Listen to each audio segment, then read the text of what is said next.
Bien, y ahora toca hablar, en este díptico del matrimonio Godwin-Wollstonecraft, toca hablar de Mary Wollstonecraft, la feminista que murió de parto. Y además murió pariendo a una grandísima escritora como fue Mary Wollstonecraft Shelley.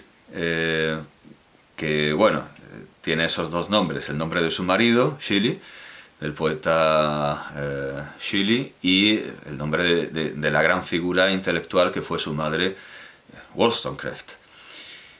La biología es así, lamentablemente la biología es así, quien puede morir de parto es la mujer, e indudablemente no hay igualdad entre hombres y mujeres porque las mujeres se llevan biológicamente la peor parte en ese sentido. En otros estarán mejor dotadas y tendrán más beneficios, pero evidentemente igualdad biológica no hay. Puede haber igualdad política, etcétera, y relativamente porque las mujeres, lo mismo que sufren el parto, padecen, gestan el embarazo con todas las molestias, problemas que aquello puede acarrear.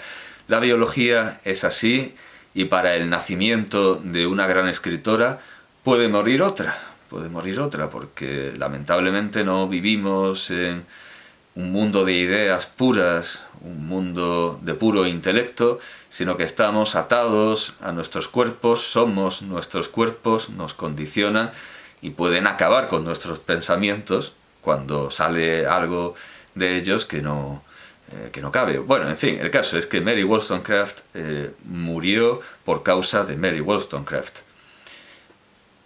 ¿Qué se le va a hacer? Una auténtica tragedia de la que nadie, ni siquiera los romanos, tienen la culpa. Bueno, quizás, yo qué sé, los médicos que en aquel tiempo solo sabían poner sanguijuelas. El caso es que, por desgracia, la vida de Mary Wollstonecraft fue muy breve, murió de una manera prematura, claro, a cada uno le llega su hora, etcétera, etcétera, pero podría haber vivido más.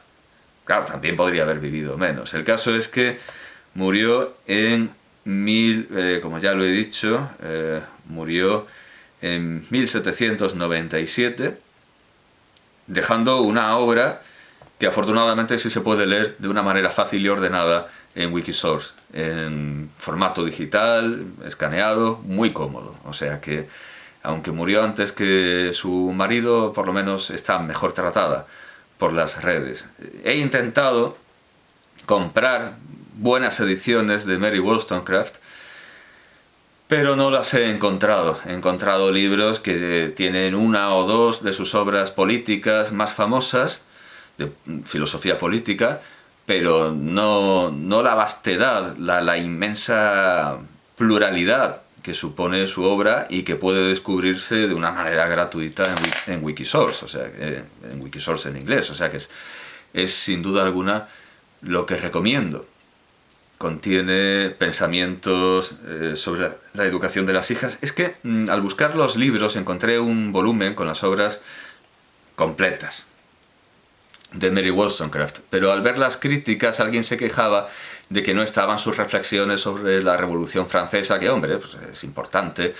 Y luego vi en otro portal donde vendía estos libros que no son libros reales, sino que son libros que uno los encarga y se los imprimen, pero que si algo se puede reproducir porque está fuera de derechos de autor, en realidad es que está en internet, y esos libros los sacan de los mismos sitios donde podemos leerlos. Y en este caso, esa edición que en otro portal aparecía como semicompleta, o sea, las obras semicompletas directamente, siendo el mismo libro, habían leído esa crítica y habían entrado en razón y habían dicho vamos a ser ecuánimes y exactos y vamos a decir las obras semicompletas de Mary Wollstonecraft. Bueno, al final viendo fragmentos, etcétera, vi que esas obras son las obras que están en Wikisource compiladas en un solo archivo e impresas y encuadernadas. Ya está. Y ese es el mejor libro y más completo que he encontrado de Mary Wollstonecraft al alcance del lector medio, del lector normal, que no vaya a comprarse los infolios y no vaya a comprarse las ediciones del siglo XVIII. Así que, claro vamos, claro y cristalino, blanco y en botella, verde y con asa. El que quiera leer a Mary Wollstonecraft la tiene semi-completa, porque faltan estas reflexiones, en Wikisource, y ahí es donde recomiendo leerla. Están los pensamientos sobre la educación de las hijas, de 1787, Mary, a Fiction, de 1788, o sea, Mary, no voy a decir María, y luego obras que, claro, porque como tiene que ver con el feminismo y la instrucción de las mujeres, los pensamientos sobre la educación de las hijas, que además es una obra deslumbrante, revolucionaria, pues es conocida. Y Mary está editada y se puede encontrar, pero las obras que siguen, la obra que sigue, Historias originales de la vida real, de 1788, son menos conocidas y bastante sorprendentes. Luego ya, claro, en 1791 viene esta obra que debería haber hecho que habláramos de ella antes que de Paine, pero de Paine he conseguido libros y definitivamente de Wollstonecraft dependo de las ediciones digitales. Esta obra es una vindicación de los derechos del hombre, réplica a las reflexiones sobre la Revolución Francesa de Burke.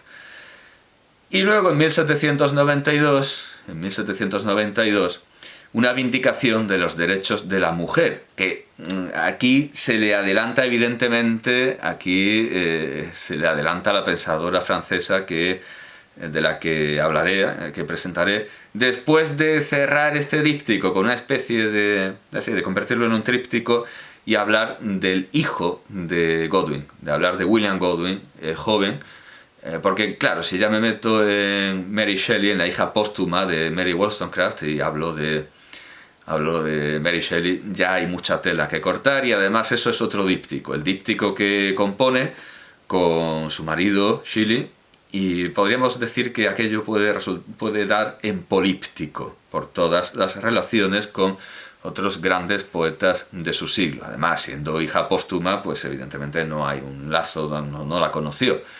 Desgraciadamente las dos Wollstonecraft no se conocieron. Bien, en esto no es la primera. Es la primera en dar una respuesta a Burke, pero no es la primera en darse cuenta de que esos derechos que están tan traídos y llevados en Francia dejan un poco de lado a las mujeres. No es la primera en preguntarse, ¿y las mujeres qué? ¿Qué con las mujeres? Pero esto necesitará, los derechos de la mujer y de la ciudadana tendrán su propia presentación cuando terminemos con este díptico devenido en políptico. Después están las cartas escritas durante una corta residencia en Suecia, Noruega y Dinamarca de 1796 y de mano de ya sabemos quién, las obras póstumas del autor de una vindicación de los derechos, de la autora, claro, de una vindicación de los derechos de la mujer. Esto es de 1798, tarda más que la biografía. Son 4 volúmenes. Son 4 volúmenes que contienen, ante todo, cartas, y bueno, aquí está la advertencia del editor. Que, bueno, no aparece firmado, pero vamos, entendemos que... Bueno, en realidad, William Godwin muere en 1831, sí, ha de ser él, aunque no lo tengo muy claro, porque claro, el editor... Un segundo, a ver si veo la... impreso en Paternoster Row, pero no dice que el editor sea... Godwin. Bueno, aquí se incluye una versión digital que no entra en esos detalles. Obras póstumas de Mary Wollstonecraft Godwin. Bueno, ¿qué contiene? Estaba diciendo. Contiene un montón de cartas.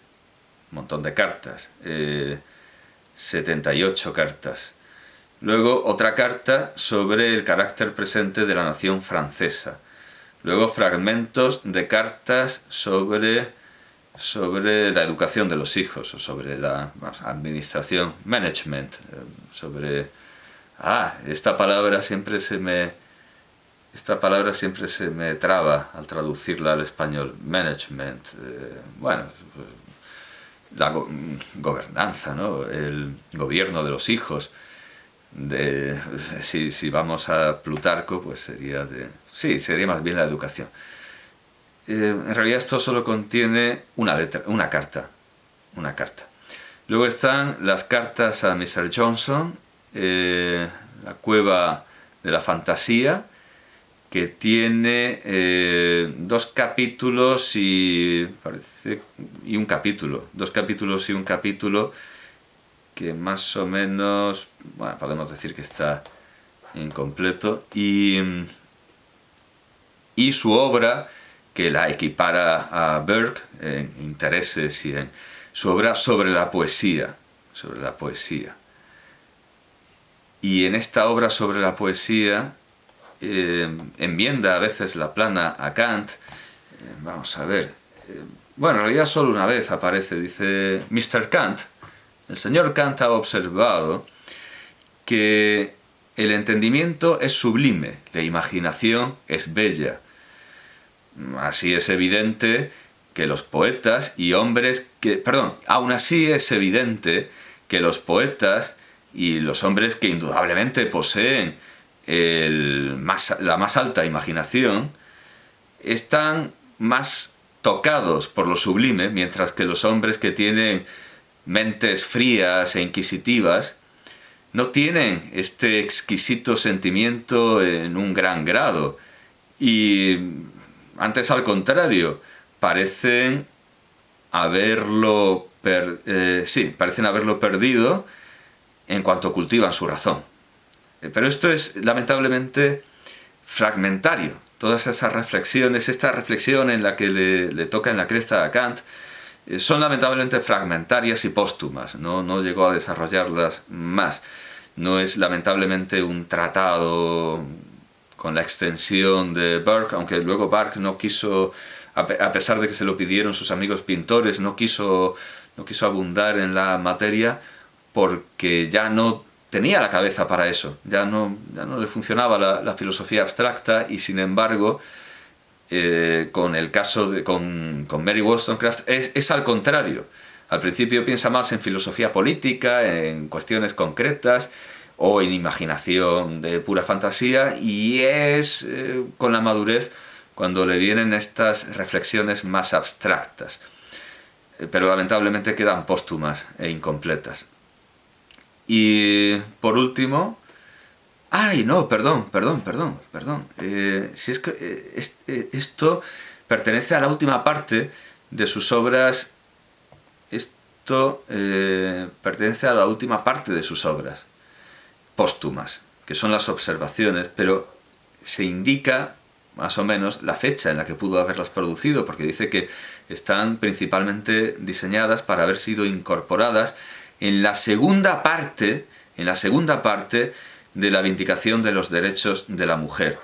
Es decir, que aunque esto que he buscado, esta observación estética que hace sobre Kant, esta observación estética, aunque trate de este tema, no pertenece al libro sobre la poesía, no pertenece al tratado sobre la poesía que no tiene... me he perdido, aquí está. No tiene nota, simplemente dice la edición póstuma sobre la poesía, etc. Sobre la poesía y nuestro gusto, claro, es título y subtítulo, sobre la poesía y nuestro gusto por las bellezas de la naturaleza. Sobre la poesía y de nuestro gusto por las bellezas de la naturaleza. Este tratado sí está completo. Claro, es que lo había estado leyendo en la edición digital y claro, me debió saltar. Y se nota que al final de su vida ella estaba inclinada a aquellas abstracciones sobre gusto, estética y filosofía de la belleza por las que Burke había perdido ya el interés, según él, la capacidad, pero bueno, evidentemente no, la capacidad, es decir, que es la imagen especular de Burke. Afortunadamente, como digo, a Wollstonecraft es posible leerla de una manera agradable y además de una tacada completa en Wikisource, en inglés, a diferencia de su marido, que está mucho peor tratado. Y ahora terminaré el díptico, convirtiéndolo en tríptico, hablando de William Godwin el Joven.